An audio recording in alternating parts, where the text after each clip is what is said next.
सबसे पहले तो thank you so much for watching फिल्मी चाणक्य। माय नेम इज चंदन गौतम और आज बात करने वाले हैं इस वीडियो में how I became assistant director for the short film of MX player. मतलब MX प्लेयर की शॉर्ट फिल्म के लिए मुझे असिस्टेंट डायरेक्टर का काम कैसे मिला, पूरे वीडियो में हम लोग टॉपिक वाला कवर करने वाले हैं। क्या क्या मेरे वहाँ पे एक्सपीरियंसेस रहे, क्या क्या लर्निंग्स रही और क्या क्या मैंने ऐसी चीज़ें सीखी जो आपको भी जानना बहुत ज़रूरी है अगर आप इस इंडस्ट्री में काम करते हैं। तो वो सारी चीज़ बातें मैं शेयर करने वाला हूँ, सारी चीज़ें मैं इस पूरे वीडियो में शेयर करने वाला हूँ। आप क्या क्या चीज़ें सीख सकते हैं, आपके बहुत ज़्यादा काम आने वाली हैं चीज़ें, तो पूरे टॉपिक मैं यहाँ पे कवर करने वाला हूँ इस वीडियो में। तो उससे पहले अगर चैनल पे नए हो तो चैनल को सब्सक्राइब कर दीजिए, बेल आइकन को दबा दीजिए। तो फिर without wasting any more time guys, let's get started. तो इस कहानी की शुरुआत करते हैं कि सबसे पहले कहानी की शुरुआत हुई कैसे, कहाँ से सारी चीज़ें शुरू हुई, कैसे कैसे ये काम हुआ, तो वहाँ शुरुआत करते हैं। सबसे पहले तो हम इस चैनल के लिए फिल्मी चाणक्य के लिए इंटरव्यू करते हैं, बहुत सारे रेगुलर हर संडेज को हमारे इंटरव्यू डलते हैं। तो उसी कड़ी में हमने इंटरव्यू लिया था रफत अब्बास अली साहब का, जो कि डायरेक्टर है, पिछले 15 साल से मुंबई में रह रहे हैं। उनका हमने इंटरव्यू किया था इसी कड़ी में, जो कि जिन्होंने बहुत सारी फिल्में बना रखी हैं, बहुत सारे शोज लिखे गए हैं, जैसे कि UPI love story, thriller x, बहुत सारे ऐसे फिल्में बनाई हैं और साथ ही साथ जैसे कॉमेडी सर्कस 2020 इस टाइप के शोज भी लिखे हुए हैं। तो उनका इंटरव्यू करा था हमने इस चैनल के लिए, जो कि हमारे गुरु जो हैं भूषण छाबड़ा जी, उनके थ्रू हमने ये इंटरव्यू करा था, उनके थ्रू हमें मिले थे उनसे। तो वहाँ से हमारी इंटरव्यू में बात हुई सबसे पहले, तो वहाँ से चीज़ें रही। तो उसके बाद से हम उनके साथ टच में थे, जो मेरे भैया हैं दीपक गौतम, वो उनके साथ बहुत ज़्यादा टच में थे, बहुत ज़्यादा अच्छी बॉन्डिंग बन गई थी, बहुत अच्छी सारी बातें होने लग गई। तो उसके बाद से हमने प्लान बनाया कि हमें क्यों ना एक ऑडिशन प्लस वर्कशॉप रखते हैं, जो कि उत्तराखंड के कलाकार हैं उनको हम यहाँ से छांट के निकालेंगे, जिनके साथ मिलकर हम कुछ काम करेंगे। तो हमने ऑडिशन प्लस वर्कशॉप रखा द्वारका फार्म, मेरे घर के पास ही एक द्वारका फार्म है जो कि हमारे भूषण छाबड़ा जी उनका ही है। तो वहाँ पे हमने रखा ऑडिशन, जो कि था ऑडिशन प्लस वर्कशॉप। तो वहाँ पे हमने रखा, तो वहाँ पे काफी गेस्ट हमने इनवाइट करे थे, काफी बच्चे वहाँ पे आए थे। उन्हीं गेस्टों में हमने इनवाइट करा था रफत अब्बास अली साहब को, जो कि वहाँ पे ऑडिशन भी लेने आए थे और साथ ही साथ अपनी नॉलेज शेयर करने आए थे, जो अपनी 15 साल की उनकी नॉलेज थी वहाँ पे वो शेयर करने आए थे। तो वहाँ पे वो ऑडिशन प्लस वर्कशॉप हुआ, बहुत सारे लोग आए थे वहाँ, नदीम खान सर और रफत अब्बास अली सर, भूषण छाबड़ा जी और नाहिद खान जी, हमारे जो हमारे मित्र हैं, हमारे पार्टनर हैं, वो भी आए थे हमारे उस ऑडिशन प्लस वर्कशॉप में। तो वहाँ पे वो सारी चीज़ें रही। तो वहाँ पे सिलेक्ट हुए कुछ बच्चे जो जिनके साथ हमें प्रोजेक्ट बनाना था आगे। तो वहाँ पे वो बच्चे सिलेक्ट हुए, उसके बाद हमने प्लानिंग करी कि कैसे कैसे आगे वहाँ पे प्रोजेक्ट बनाना है। तो वहाँ से उसके बाद सबसे पहले मेन चीज़ यहाँ पे रही कि चीज़ें थी फाइनेंस की। तो हमने यहाँ पे फाइनेंस की सबसे पहले तो चीज़ें क्लियर करी कि एक फाइनेंस जो चीज़ होती है वो बहुत ज़्यादा इंपॉर्टेंट रोल प्ले करता है किसी भी चीज़ के लिए। तो वहाँ से हमने सबसे पहले तो फाइनेंसर वहाँ पे हमने प्रोवाइड करा उनको, वो ये शॉर्ट फिल्म बनाने के लिए। तो वहाँ पे फाइनेंसर प्रोवाइड हो चुके थे। तो वहाँ पे उसके बाद शुरू हुई कि कैसे ये बनाना है शॉर्ट फिल्म। तो शूट डेट रिलीज़ करी गई कि कैसे शूट करना है, क्या क्या उनकी पूरी स्क्रिप्ट तैयार हुई। हमारे रफत अब्बास अली साहब ने स्क्रिप्ट लिखी थी, वो राइटर भी हैं, तो उन्होंने स्क्रिप्ट लिखी थी, स्क्रिप्ट, डायलॉग, स्क्रीन प्ले सब उन्हीं ने लिखा था। और वहाँ पे हमें एज असिस्टेंट डायरेक्टर हमें वहाँ पे काम करने का मौका मिला कि हम लोग वहाँ पे एज असिस्टेंट डायरेक्टर काम कर रहे थे। और हमने वहाँ पे एज फाइनेंस भी हमें प्रोवाइड कराया था हमने वहाँ पे उस सेट के लिए। तो सबसे पहले वहाँ पे वो चीज़ें रहीं। तो उसके बाद शूट डेट अनाउंस हुआ। तो फिर सबसे पहले तो वहाँ हुआ कि कैसे कैसे वहाँ चीज़ें रहती हैं। तो सबसे पहले प्री प्रोडक्शन आता है कि प्री प्रोडक्शन में क्या क्या चीज़ें रहती हैं। तो प्री प्रोडक्शन में हमने ऐसे चीज़ें रखी कि प्री प्रोडक्शन में भैया को उस टाइम दिन में उस दिन कोई काम था, तो प्री प्रोडक्शन में मैं गया था। तो प्री प्रोडक्शन में ये चीज़ें रहती हैं। सबसे पहले हमने प्री प्रोडक्शन किया वहाँ पे कि वहाँ पे सारे जो इक्विपमेंट्स आने वाले हैं, सारी जो लोकेशंस होने वाली, सारी चीज़ें होने वाली हैं, सारे प्रॉप्स होने वाले हैं, सारी जो प्रॉपर्टीज़ इस्तेमाल होती हैं उस शूट के दौरान, और क्या क्या चीज़ें वहाँ पे आने वाली, सारी चीज़ अरेंजमेंट करनी पड़ती है एक दिन पहले ही कि शूट के दिन कोई भी दिक्कत ना हो।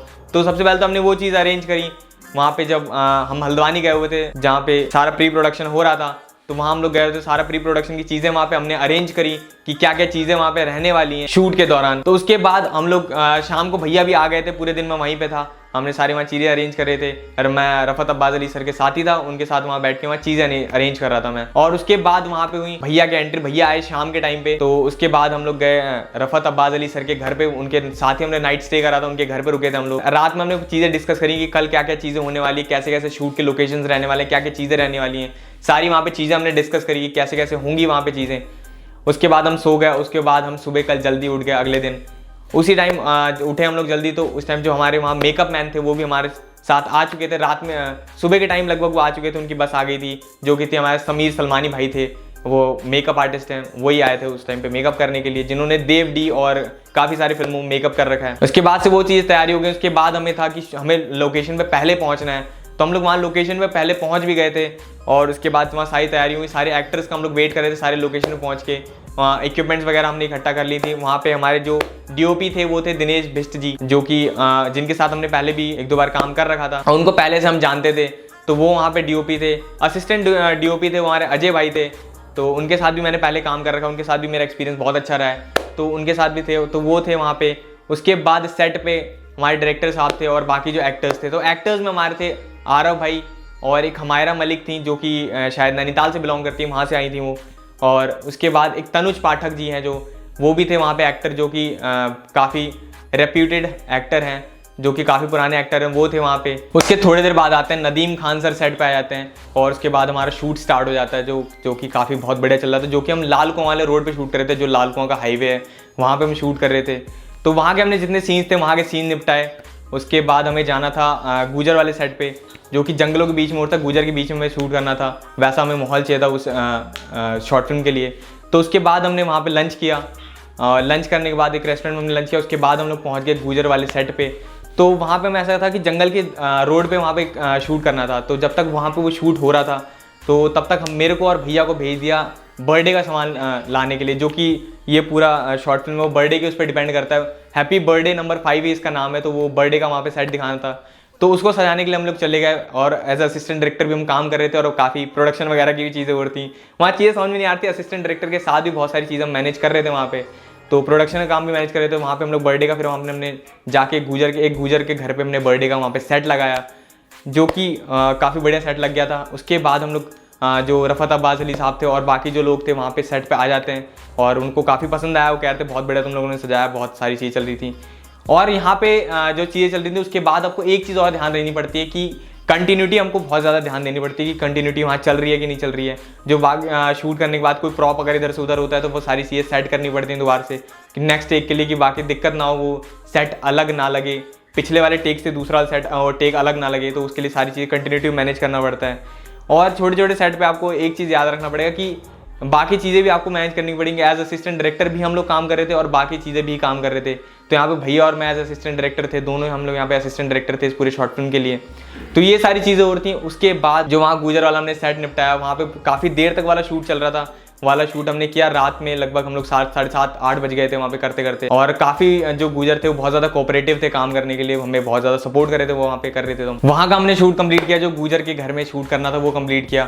तो उसके बाद वो एक चीज़ बता रहे थे, वो जो वहाँ पे गुजर थे जिनका वो घर था, वो एक चीज़ बता रहे थे कि जो वहाँ के उनके लड़के हैं या फिर जो उनके साथ काम करते हैं, वो वहाँ पे जो जंगल में लोग आते हैं उनकी वहाँ पे वो चीज़ें छीन लेते हैं या फिर उनको अटैक करके उनकी सारी चीज़ें ले लेते हैं, ग्रैब कर लेते हैं उनकी चीज़ें।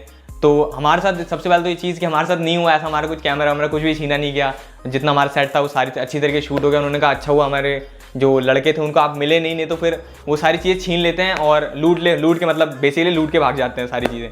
तो वो सारी चीज़ें रहीं।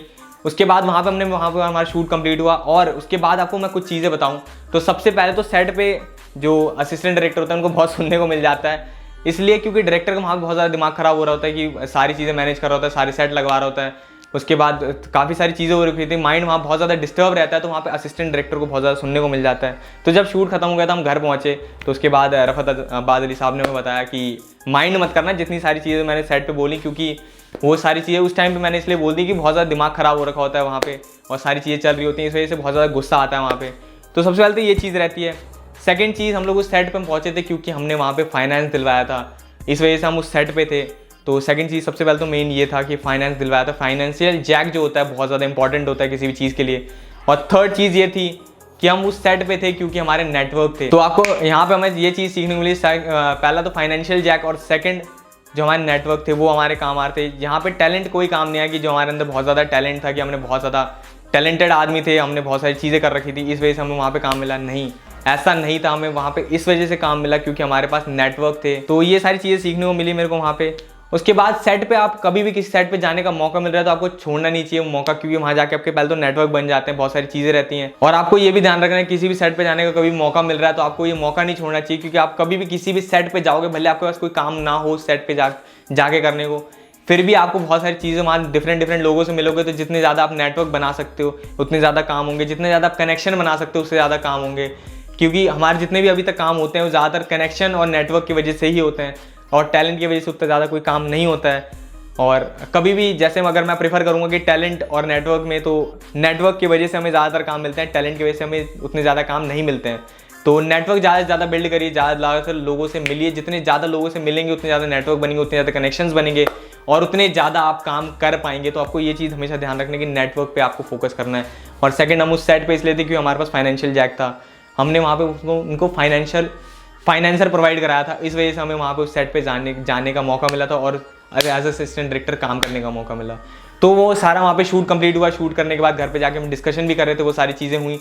उसके बाद कुछ टाइम बाद उसका ट्रेलर रिलीज़ हुआ और उसके बाद वो रिलीज़ हुआ MX प्लेयर पे, जो कि मेरे भैया उसमें एज एक्टर भी थे। उनका लास्ट में शॉट आता है जो कि MX प्लेयर में रिलीज़ हुआ। उसके बाद MX प्लेयर पे रिलीज़ होने के बाद वो रिलीज़ हुआ हंगामा पे, डायनाफ्लेक्स, मतलब 3-4 OTT पे अच्छा खासा रिलीज़ हुआ, अच्छा खासा बूम मिल गया उसको। तो एक काफ़ी अच्छा ज़्यादा प्रोफाइल ऐड हो गया मेरे उसमें कि मैंने as assistant director MX player पे काम करने का मुझे मौका मिला। तो वो काफ़ी अच्छी चीज़ रही। तो ये सारा मैंने कंक्लूजन इस वीडियो में मैंने पूरा बता दिया है यहाँ पे। तो ऐसे ऐसे वहाँ पे चीज़ें रही, कैसे कैसे मुझे वहाँ पे काम मिला और क्या क्या वहाँ पे मैंने चीज़ें फेस करी, क्या क्या चीज़ें रहती हैं, सारी मैंने पूरे इस वीडियो में बता दी है। This was today's video. अगर वीडियो अच्छी लगी तो वीडियो को लाइक कर दीजिएगा, चैनल को सब्सक्राइब कर दीजिएगा, बेल आइकन को दबा दीजिएगा, ताकि हम ऐसी बहुत सारे ज्ञान और मोटिवेशन से वीडियो भरे रहते हैं इस पूरे चैनल पे। तो आप वो सारी चीज़ें देखो और बहुत सारी चीज़ें आपको सीखने को मिलेंगी। ऐसे हम ज्ञान सेशंस बहुत सारे डालते रहते हैं और हर वीकली हमारे इंटरव्यूज़ भी अपलोड होते रहते हैं। तो बहुत सारी चीज़ें आपको वहाँ से सीखने को मिलेंगी इस इंडस्ट्री के बारे में। सो तब तक के लिए see you soon, just a beginning, peace out boys.